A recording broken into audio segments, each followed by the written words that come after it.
ಕರಗದ 10 ದಿನ ಹೇಗಿರುತ್ತೆ ನೋಡಿ. ಕರಗದ ಮೊದಲನೇ ರಾತ್ರಿ ಉತ್ಸವ ಹೊರಡುತ್ತೆ. ಇದಕ್ಕೆ ಚಿಕ್ಕ ರಥೋತ್ಸವ ಅಂತಾರೆ. ಈ ಉತ್ಸವದಲ್ಲಿ ಅರ್ಜುನ ಹಾಗೂ ದ್ರೌಪದಿಯ ಉತ್ಸವ ಮೂರ್ತಿಯ ಮೆರವಣಿಗೆ ಆಗುತ್ತೆ. ಉತ್ಸವದ ನಂತರ ವಾಪಸ್ ಬಂದು ಧ್ವಜಾರೋಹಣವನ್ನ ಮಾಡ್ತಾರೆ. ಇದು ಕರಗ ಉತ್ಸವ ಪ್ರಾರಂಭವಾಯಿತು ಅನ್ನೋದ್ರ ಸಂಕೇತ.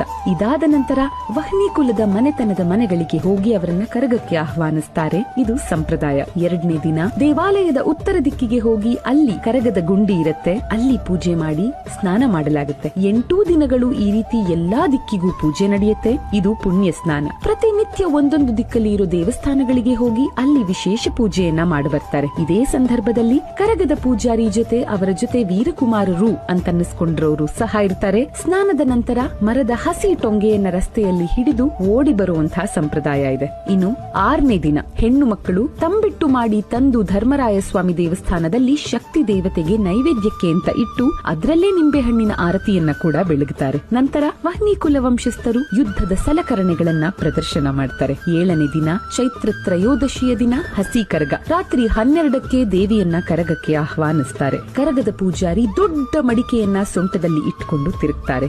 ಆಗ ಅವರ ಸುತ್ತಮುತ್ತ ವೀರಕುಮಾರರು ಆವೇಶದಿಂದ ತಿರುಗುತ್ತಾರೆ.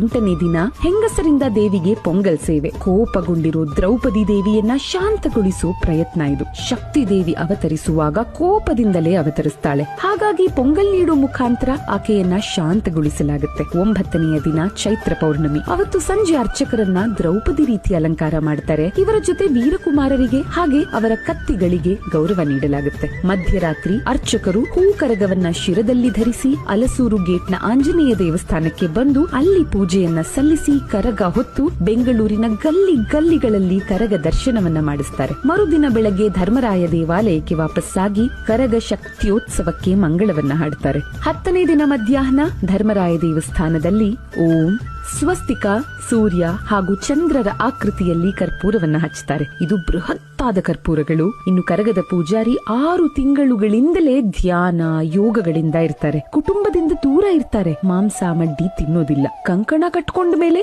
ಇನ್ನೂ ಕಟ್ಟುನಿಟ್ಟು ಜಾಸ್ತಿ ಆಗತ್ತೆ. ಇನ್ನು ವೀರಕುಮಾರರು ಇವರು ಕೈಯಲ್ಲಿ ಕತ್ತಿ ಹಿಡಿದು ಧೀರ್ ಧೀ ಅಂತ ಕೂಗ್ತಾ ಕರಗದ ಪೂಜಾರಿಗೆ ಶಕ್ತಿ ತುಂಬೋದೇ ಇವರ ಕೆಲಸ. ಇವರೆಲ್ಲರೂ ಕರಗದ ಮೊದಲನೇ ದಿನ ಕಂಕಣ ಕಟ್ಕೊಂಡು ಕುಟುಂಬದವರಿಂದ ಹೊರಗಿರ್ತಾರೆ. ಈ ವರ್ಷದ ಕರಗದ ದಿನಾಂಕ ಡಿಸ್ಕ್ರಿಪ್ಷನ್ ನಲ್ಲಿ ಮೆನ್ಷನ್ ಮಾಡಿರ್ತೀನಿ, ನೋಡಿ ಮತ್ತು ಬೆಂಗಳೂರು ಕರಗದಲ್ಲಿ ಭಾಗಿಯಾಗಿ. ಇಂತಹ ಬೆಂಗಳೂರು ಕರಗದ ಅದ್ಭುತವಾದಂತಹ ಆಚರಣೆಯ ಹಿಂದಿನ ಕಥೆ, ಇದಕ್ಕೂ ಮಹಾಭಾರತಕ್ಕೂ ಇರೋ ನಂಟಿನ ಬಗ್ಗೆ ಮುಂದಿನ ವಿಡಿಯೋದಲ್ಲಿ ತಿಳ್ಕೊಳ್ಳೋಣ.